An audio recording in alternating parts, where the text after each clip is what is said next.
Welcome back to the deep dive. Today we are wading into waters that I think a lot of people find, well, absolutely terrifying. Yes. High stakes testing. Exactly. Yeah. We're talking about high stakes testing and specifically the IELTS.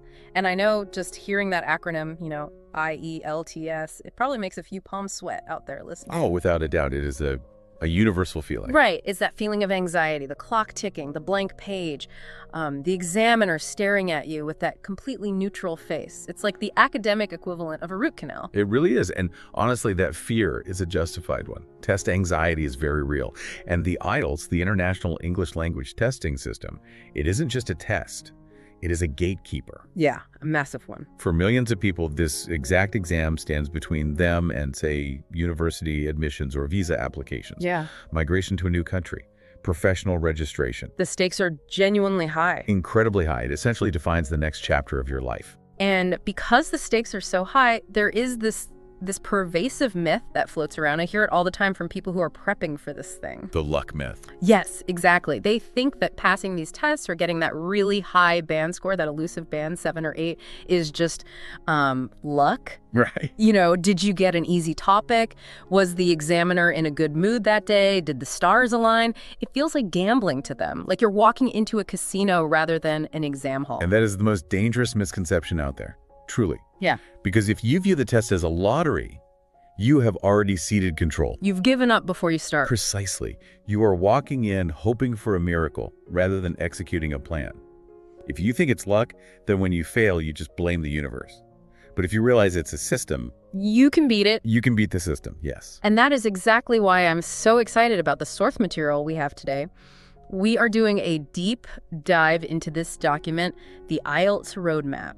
10 strategic pillars for beginner success. It's a fantastic framework. It really is. And right off the bat, the core argument here just slaps that luck idea right in the face. It says, point blank, success is not about luck. It is about smart practice and specific strategies. Yes, this roadmap is explicitly designed to take the variable of luck completely out of the equation. Which is huge. It is. And what I really appreciate about this particular source is who it's for. This is not for the person who is already fluent, living in London, and just needs a piece of paper for HR. Right, this is for the beginner. Exactly. This is for the person starting from scratch, or maybe the person who has been banging their head against the wall trying to move the needle and failing. It's for you if you feel totally overwhelmed. It's the I don't even know where to start crowd, which honestly is most of us when we tackle any massive new skill. Absolutely. So our mission today is to deconstruct this roadmap. We aren't just going to list off 10 tips and call it a day. No, that would be useless. Right, it would be boring. We need to analyze this as a system of behavior. We need to figure out why these specific 10 pillars actually work. We need to look at the architecture of learning here. The source breaks this down into 10 pillars, and they cover everything. Speeding, listening, reading, writing. The big four, but more importantly, they cover the mental game, the psychology of the test taker. Because usually, it is not your English that fails you. It is your strategy. I love that. Now, you know me, I am all about the shortcuts, the hacks, the how do I get there faster kind of stuff. I know you are. But looking at this list, I have a feeling you're going to tell me there are no shortcuts. Only, what did you call it before we started? Methodology? Consistency and methodology, yes. Ugh, the hard work. But here's the nuance. If you apply the methodology correctly, it actually becomes a shortcut. Okay, I'm listening. Because you stop wasting time on things that do not work. You stop spinning your wheels. The long way around is doing the wrong things for months. The shortcut is doing the exact right things from day one. Okay, I can get behind that. Efficient effort. So let's unpack this. We have 10 pillars. Where do we even begin? We have to start with the foundation. This is section 1 of our analysis. Strategy over brute force. Brute force meaning just staring at grammar books until your eyes bleed. Yes. Most people try to brute force this exam. They just try to, quote-unquote, learn English and hope it's enough. But the very first pillar in the source is highly specific. Pillar 1, know the test format. Now, this seems almost too obvious, doesn't it? Know the test. It feels a bit like saying know how to drive before entering a car race. It sounds obvious, but it is the most skipped step. But the source makes a really interesting distinction here. It says the first step isn't actually studying English, it's studying the test. It sounds paradoxical, but it's essential. Yeah. Think about it this way. You could be the most eloquent English speaker in the world. You could casually quote Shakespeare at dinner. Right. But if you walk into the IELTS without knowing how many sections there are, or the strict timing constraints, or the specific question types, you will panic. You freeze up. You will burn precious time figuring out what to do Yeah. rather than actually doing it. It's like being a great athlete, right? Say you're a world-class soccer player, but you walk onto a field where everyone is playing rugby. Perfect analogy. You might be super fast, you're in great shape, but if you pick up the ball when you're not supposed to or run the wrong way, you lose the game. You have to know the rules of the specific game you are playing. That is exactly it. You have to know the rules. The source explicitly mentions knowing the number of sections and the timing. Let's break that down for a second. Do you know there are 4 sections? Listening, reading, writing, speaking. Right. Do you know the listening test has 4 distinct parts that get progressively harder? Do you know the reading test has 3 long texts and exactly 40 questions? And the timing is just brutal, isn't it? It is entirely mathematical. In reading, you have 60 minutes for those 40 questions. Up to me. That is exactly 1.5 minutes per question. Wow. 1.5 minutes? If you do not know that, and you spend 5 minutes staring at one really hard question because you're a perfectionist, You're doomed. you have mathematically failed the test already. You simply won't finish the rest of the paper. That is terrifying, but also weirdly liberating. Because if you know the math, you can actually strategize around it. Yes, anxiety comes from the unknown. If you are sitting there in the exam hall wondering, how much time do I have left? Or what kind of question comes next? That is brain power you are not using to answer the question. Oh, that makes so much sense. Your brain has a limited cognitive load. If you clutter it up with procedural confusion, you have significantly less room for English. The source has this great phrase that really resonated with me. It says, stop wasting time guessing. Exactly. If you map the terrain first, you completely remove the surprise factor. You aren't guessing what the format is, you're just executing a plan you already made. And that mindset leads directly into the second part of this foundation. In the source, this is pillar 7, but conceptually, it fits perfectly right here. Practice with real materials. Yes, pillar 7. I thought this was super interesting because the source differentiates between practicing English and practicing IELTS. They're 2 very different things. Because, I mean, surely if I'm watching Netflix in English with the subtitles off or doing a bunch of levels on Duolingo, I'm preparing. No, you're improving your general English, yes. Yeah. You are expanding your vocabulary, but you are absolutely not preparing for the IELTS. Huh. The source is very strict here. It says you must use official IELTS sample papers. Why the harsh distinction?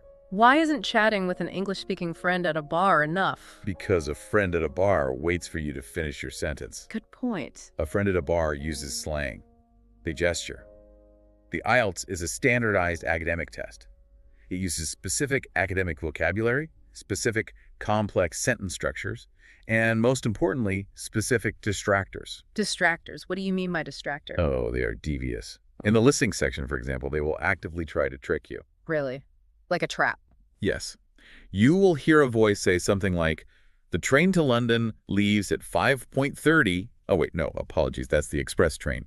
The local train leaves at 5:45. Oh, wow. Now, if you just heard 5:30 and quickly wrote it down because you were only listening for keywords, you got it wrong. Because the real answer was 5.45. Exactly.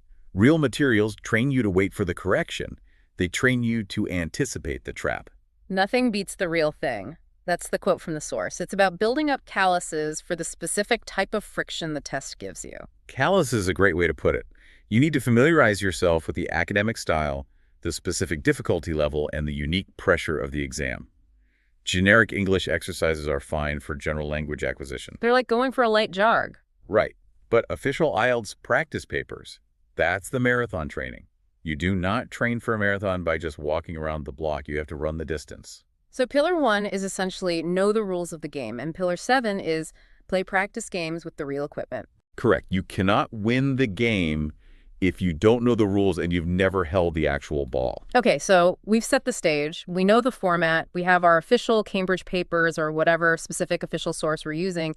Now we need to actually get the language into our heads. The input. Right, which brings us to section 2, input mastery. This covers listening and reading. Input is the fuel for the engine. You cannot output, meaning speak or write, what you haven't first put into your brain. So for pillar 2, the source says, listen actively every day. Actively being the operative word. Now, I have to play devil's advocate here for a second, because I listen to podcasts all the time. I listen while I'm doing the dishes, while I'm driving, while I'm falling asleep, and honestly, half the time my mind wanders. Of course it does. I'm thinking about what I'm going to eat for dinner. The audio just goes in one ear and out the other. And that is what we call passive hearing. Yeah. That is just background noise. It doesn't help. It's better than absolute silence. But for IELTS preparation, it is incredibly inefficient. The source is calling for a deliberate shift to active listening. Okay. It suggests a daily diet of podcasts, news broadcasts, YouTube videos, but the how is crucial here. It's not enough to just play the audio and let it wash over you like music. So what does active listening actually look like in practice? Am I sitting there at a desk with a notepad scowling at the speaker? Honestly, ideally, yes. You should be engaged. The source breaks this down into 3 specific elements you must focus on while listening. Meaning, intonation, and pace. Okay, let's take those one by one. Meaning first. First, meaning. Do you actually understand the content of what is being said? If you drift off to think about dinner, you've lost the exercise. You need to constantly ask yourself, what did they just say? What is the main point of this paragraph? It's almost like mindfulness, but for language. You have to stay present. Precisely. You are anchoring your attention to the data. Second is intonation. The rise and fall of the voice. Yes. How does the speaker's voice go up and down? In English, intonation carries almost as much meaning as the actual vocabulary. Give me an example of that. Well, think about sarcasm, or a question versus a statement, or emphasis. I didn't say he stole the money versus I didn't say he stole the money. Oh, right. The meaning completely changes based on which word you stress. Exactly. It's all in the pitch. If you miss the pitch changes in the IELTS listening exam, you might completely miss the answer, especially in those distractors we talked about. And the third element was pace. Pace is vital. How fast are they speaking?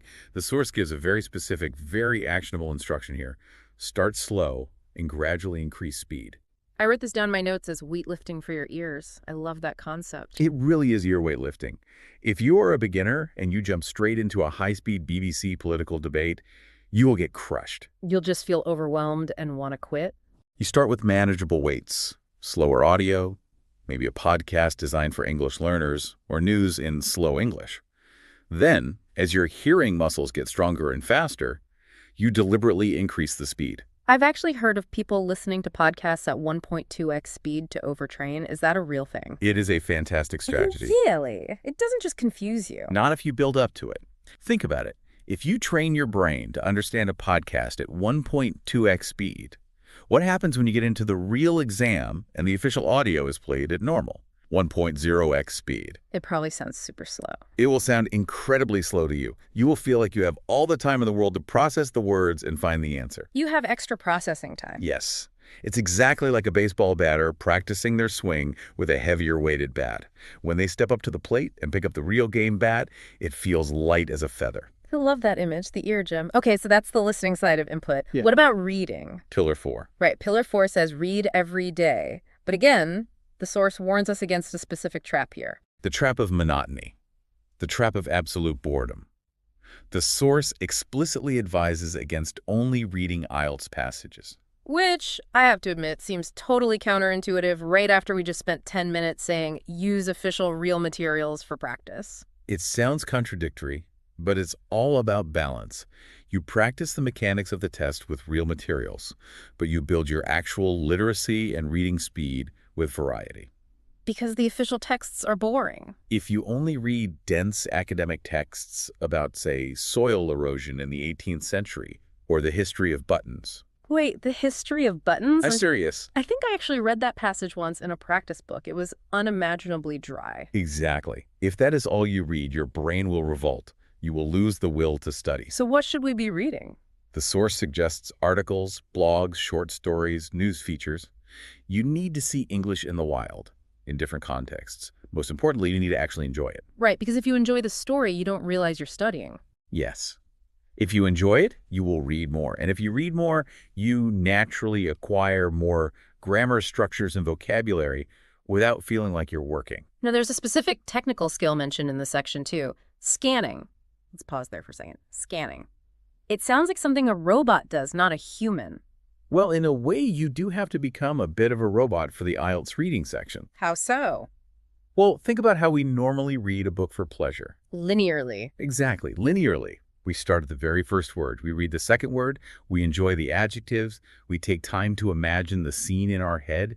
That is reading for comprehension and enjoyment. Right. Scanning is fundamentally different. It is a search mission. It is looking for a very specific data point. It's like looking for your keys in a messy room. Oh, that's a good way to put it. Yeah, you aren't reading the room. You aren't looking at the carpet and thinking, oh, what a lovely shade of beige. You are just scanning the surfaces for the glint of metal. That is the perfect analogy. In the IELTS reading test, you do not have the time to read the text linearly. You physically do not have the time. Because of that 1.5 minutes per question rule. Yes. So you have to look at the question first, find a keyword. Let's say the keyword is a year, 1994, and then your eyes must literally dart across the passage looking only for 1994. You ignore every single other word until you find the numbers. You ignore everything else until you find it. Then, and only then, do you slow down and read that specific sentence carefully to answer the question. So you're hunting for data, not savoring the prose. Exactly. And reading diverse materials every day helps you build the cognitive flexibility to switch seamlessly between reading for understanding and scanning for information. You need both modes to survive. And speaking of understanding words, that brings us right into section 3, the vocabulary engine. Pillar 5. Yes, pillar 5, build vocabulary smartly. Smartly is the operative word here. Because, let's be honest, what is the dumb way to build vocabulary? We have all done it at some point. Oh, I know this one intimately. The lists. The endless, soul-crushing columns in a notebook. Yes. You have the English word on the left, the translation in your language on the right, abacus, abalone, abandon. It's just rote memorization. I used to do that with flashcards in college. I'd memorize 10 words perfectly, and by the next morning, I'd completely forgotten 11. It is incredibly common, it is soul-crushing, and it is highly ineffective. The source identifies this as the #1 common mistake: memorizing random words without context. Why doesn't it work? Why can't I just memorize a dictionary? Because our brains are not filing cabinets. Right. You can't just open a drawer, shove a file labeled abalone in there, and expect to find it during a stressful speaking exam. Yeah. We are association machines. We learn through connection. So the solution the source gives is context. Context is king. The source outlines a very clear action plan. When you learn a new word, you must write it in a sentence. You must use it in your speaking practice. You must actively try to recognize it during your reading. It's about bridging the gap, right? Because I feel like there are two distinct types of vocabulary. There are the words I recognize when I see them written down. Like, if I see the word idiosyncrasy in an article, I know what it means. Your passive vocabulary. Yeah, passive. But I would never, ever use that word naturally in a conversation. Exactly. That is the fundamental difference between passive and active vocabulary. Lists might barely help with passive recognition, but context is what actually moves a word from, I think I've seen that before, to, I can confidently use this to express a complex idea. Can we look at an example of this going wrong? Because I feel like people get this wrong a lot in the test. They learn a big fancy word from a list and then totally misuse it. Oh, constantly. Examiners see this every single day. I call it the collocation trap. Collocation meaning words that naturally go together. Exactly. Let's take the word exuberant. It's a great high-level word. It means full of energy, excitement, and cheerfulness. Okay, exuberant. So a student learns this word from a list. They memorize exuberant, happy, energetic. Then they sit down in the speaking test, and the examiner asks them about their favorite meal. They want to show off this great new word, so they say, oh, I had a very exuberant sandwich. An exuberant sandwich? Yes. It's like the sandwich was dancing on the plate. Exactly. It makes absolutely no sense to a native speaker. The word is technically correct in the dictionary definition of happy, but it's completely wrong in usage. Right, because you can have an exuberant personality or an exuberant crowd at a concert. You cannot have an exuberant ham and cheese. Precisely. If you only learn from a list, you do not know the rules of how the word behaves. But if you learn from context, say reading a news article where exuberant is used to describe fans celebrating a World Cup win, your brain naturally links exuberant with people and noise, not with lunch. So the practical action plan for the listener is this. When you encounter a new word, do not just write down the definition. Write a sentence about your own life using that word. Yes. Connect it to yourself emotionally. If you learn the word procrastinate, don't just write to delay. Right. I always procrastinate when I have to do my taxes. Perfect. Now you have an emotional hook. You have a real-world scenario. That word is now sticky. It belongs to you. Okay, so we've got the input flowing, we've got the vocab engine running properly without the robotic lists. Now comes the part everyone hates. The output. The scary part. Section 4. Output courage, speaking, and writing. This is where we actually have to perform. This is where the rubber meets the road. Input is safe. You know, you can hide an input, you can read a book alone in your room, and nobody judges you. But output is vulnerable. Highly vulnerable. You're exposing your skills and your mistakes to judgment. And Pillar 3 acknowledges this psychological barrier head on. It says, speak daily, don't be shy. The source openly admits it. Speaking is scary for beginners. I really appreciate that validation. It is scary to make weird sounds with your mouth and mess up basic grammar. You feel like a toddler. It is entirely the fear of judgment. It's the ego getting in the way. We are adults. We are intelligent, articulate people in our native language, and suddenly we open our mouths in English and we sound simple. It's intensely frustrating. So how do we get over it? Because the source suggests a method here that removes the audience and therefore removes the fear. Yes, the crazy method. I can hear yourself. It sounds eccentric, I know, but it is incredibly effective. I just imagine walking around my apartment, narrating my mundane life out loud. I am now opening the fridge. I am looking for the milk. The milk is expired. Oh no, a tragedy. Guarantee you, if you do that in English every day, you are winning. But wait, why does that actually help? If I'm just babbling to myself, making mistakes, isn't that just mental noise? No, because speaking is not just a mental act. It is a deeply physical act. It is athletic. Think about the mechanics of it. Your tongue, your lips, your jaw. These are muscles. To make specific English sounds, like the V sound in think, or the hard English R, your mouth has to take shapes it quite literally never takes in your native language. Oh, that's true. My jaw actually hurts sometimes after practicing pronunciation drills. Exactly. It's muscle memory. You might know the word photosynthesis perfectly in your head. You can spell it, you can read it, but if your tongue has never physically formed those specific syllables 50 times, you will stumble when you try to say it under the pressure of the exam. You'll stutter. You will stutter, you will hesitate, you will lose fluency points. So talking to yourself is getting reps in. It is doing reps in the gym. You are physically training your mouth to move in English. If you wait until you find a native speaker to talk to, you might practice once a week. If you talk to yourself, you can practice for hours every single day. And there is a tiny little detail the source mentions here that I love. Even 1 minute a day makes a difference. Micro habit. Right. If you tell yourself, I must practice speaking for an hour today, you'll be intimidated, you'll procrastinate, and you won't do it. But if you say, I will speak English out loud for exactly 1 minute while my coffee brews, you will actually do it. Yeah. And that consistency compounds massively over time. It's the don't break the chain mentality. Okay, let's pivot from speaking to the other scary output, writing. Pillar 6. Write short essays regularly. Now, note the intended progression here in the source. It specifically says start with short paragraphs and then move to full essays. Do not try to write a 300-word masterpiece on day one. It's that weightlifting idea again. Start with the light weights. But there's a checklist the source gives us for writing. What should we actually be focusing on? 3 main things for beginners: grammar, sentence structure, and ideas. You need to ensure the basic building blocks are solid before you build the house. But there's another instruction here that connects all the way back to our very first point about the test format. Oh, I know this one. This is the killer. This is the one that destroys most students. Time yourself. This is crucial. Absolutely crucial. I cannot stress this enough to anyone listening. Why is it so deadly? I mean, writing is writing, right? Just get the words on the page. In the real world, yes. If you have to write an important email or a project report for work, you write a draft. Yeah. You go get a coffee, you come back, you edit it. You run it through a spell checker. Yeah. It might take you 2 hours to write a flawless 300-word email, and that's fine. The result is good. Right. Quality over speed. But in the IELTS, speed is a fundamental prerequisite for quality. You have exactly 40 minutes for writing task 2. That 40 minutes includes planning your ideas, writing the essay, and checking your work. Which goes by in a flash. If you write the most beautiful, eloquent, Shakespearean essay the world has ever seen, but you only finish 2 paragraphs when the examiner says stop writing, you fail. you get a massive penalty. You lose points for task response because you didn't finish the argument or write a conclusion. You lose points for coherence. You might get a band 5 even if your grammar was flawless. That is a very harsh reality. So you have to practice under pressure from the start. You have to train your brain to think, organize, and output within the constraints of the clock. It forces you to be efficient.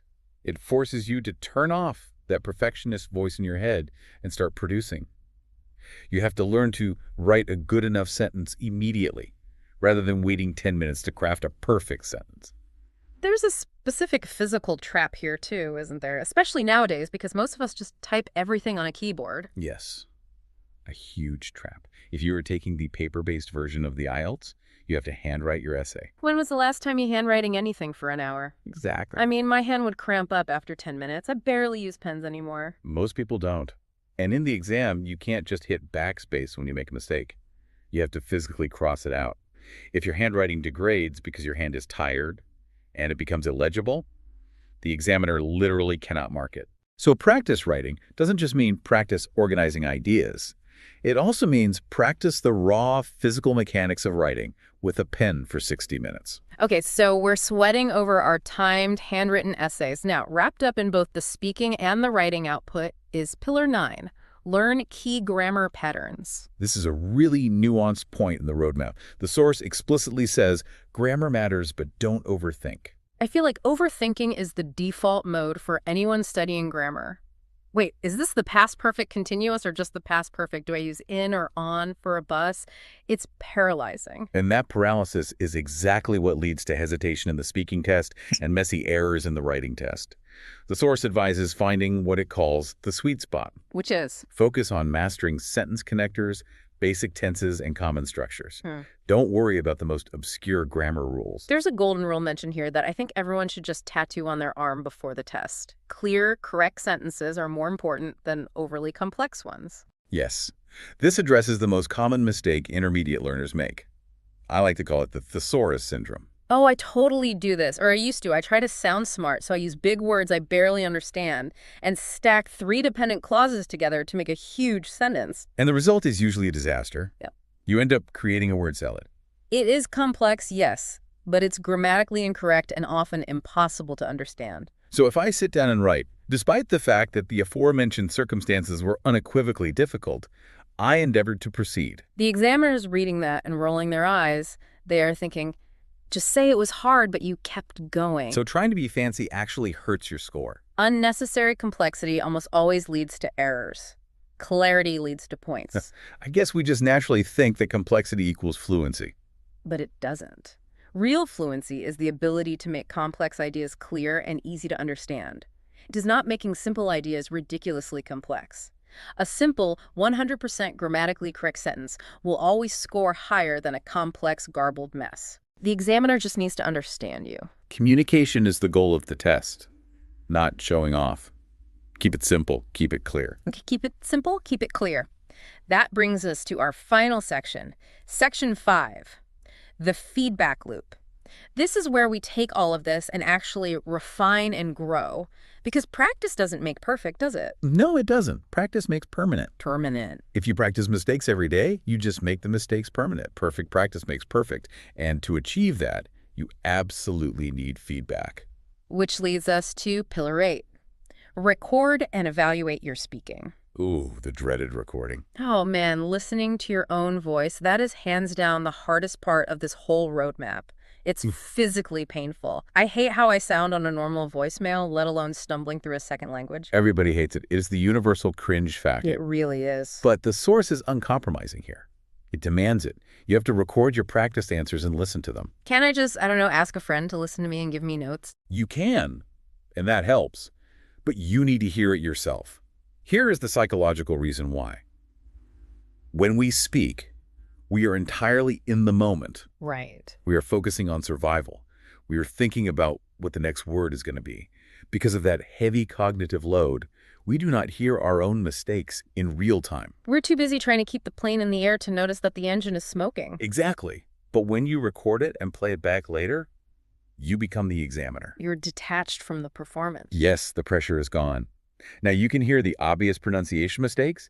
You hear the grammar slips that you'd normally never make on paper. And most importantly, you can hear the ums. Oh, the ums, the ahs, the filler words. I challenge your listeners to do this today. Record yourself speaking for exactly 1 minute about your hometown. Then listen back and tally up the ums. You will be shocked. It's probably a lot. You might say, 20 times in 60 seconds without realizing it. And once you hear it, you can't unhear it. And that is the whole point. Once you are consciously aware of a bad habit, your brain starts trying to stop it. The source says, fixing small errors can boost your score surprisingly fast. Easy low-hanging fruit. Exactly. It's Yeah. easy points. But you cannot fix what you do not hear. You have to face the cringe. Face the cringe. I love that. And finally, that brings us to Pillar 10, review and reflect. This really encapsulates the entire philosophy of the roadmap. The source says reflection is the fastest way to progress. It's the post-game analysis. The source suggests you need to ask yourself 2 specific questions after every single practice session. Number 1, what went wrong? And number 2, how can I improve next time? It is a simple habit, but a profound one. It turns mindless repetition into deliberate practice. Most students will write a practice essay, look at the band score at the back of the book, and then just throw the paper away. Yeah, I got a 6.0, damn. Oh, next essay. And then they move on. That is a tragically wasted opportunity. Uh. You need to perform an autopsy on that essay. An autopsy, figure out cause of death. Exactly. Why was it a 6.0? Did you run out of time? Did you totally misunderstand the prompt? Did you repeat the same basic vocabulary word 5 times because you panicked? Because if you don't diagnose the disease, you can't cure it. You'll just write another 6.0 essay tomorrow. Exactly. If you perform the autopsy and realize, oh, I spend way too much time struggling with introductions, then tomorrow your practice session changes. You don't write a whole essay tomorrow. You just practice what you're bad at. Yes. You write 10 different introductions in a row. You target your specific weakness. That is how you progress rapidly. It connects everything back to that core theme of consistency. It's not just doing the grunt work, it's actually thinking about the work you're doing. Consistency beats cramming. That is the ultimate mantra of the source. You cannot cram for a skill. You can cram for a history test. Yeah. Memorize dates and names the night before. But you cannot cram a language. You have to build it brick by brick. Yeah. So let's quickly recap this journey, because we've covered a lot of ground today. We started by mapping the terrain, knowing the exact format, the mathematical reality of the timing, and getting official real materials so we aren't surprised by those sneaky distractors. Then we fueled the engine with active daily listening, focusing on pitch, pace, and meaning. And we used diverse reading materials to build that crucial scanning muscle without dying of boredom. We built a smart vocabulary engine based on context and personal emotional hooks, completely abandoning those boring rote lists. We built the courage to output, speaking daily to ourselves to build the physical muscle memory, and writing essays under strict timed conditions, prioritizing clarity over unnecessary complexity. And finally, we close the feedback loop with recording and reflection, facing the cringe to find the cure, and doing post-game autopsies on our work. It is a brilliantly comprehensive ecosystem. It covers the input, the output, and the metacognition required to actually improve. And it brings us right back to that provocative thought we started with, the luck factor. Oh, yeah. The source mentions luck right at the beginning, just to dismiss it completely. But I'm wondering, having gone through all 10 of these pillars, if you follow this system religiously, does luck actually disappear? Or is there still a tiny chance you just get a bad examiner or a weird topic? I think luck becomes irrelevant. Or rather, you manufacture your own luck. How do you mean? Look, sure, maybe you get an essay topic you personally hate. Maybe the speaking examiner is tired and grumpy. Those variables exist. But if you have practiced scanning, if you have practiced timed writing every day, if you have your core vocabulary structures locked in through context, you have a safety net. You have a floor. You might not hit a perfect 9.0 on a bad day, but you won't crash down to a 4.0 either. Exactly. When you are fully prepared for every single format, when your ear is trained to understand 1.2x speed, when your vocabulary is ready, you do not need the stars to align. Right. You have built a machine that produces passing results regardless of the weather condition. You get good enough that you no longer need to be lucky. I really like that. It puts the power entirely back in your hands. Exactly. It moves you from being a gambler to being a professional. Well, there you have it. The complete roadmap to conquering the IELTS, specifically designed for those of you just starting out or feeling stuck. Remember the final words of the source: consistency beats cramming. Start small, track your progress. And don't just passively listen to this deep dive. Go do the work. 1 minute of speaking today, Right now, when this ends, talk to yourself out loud about what we just discussed. I am listening to a deep dive about the IELTS. Do it. It counts. Thanks for listening, everyone. Good luck, or rather, good strategy on your IELTS journey. Don't forget to subscribe for more deep dives like this. See you next time.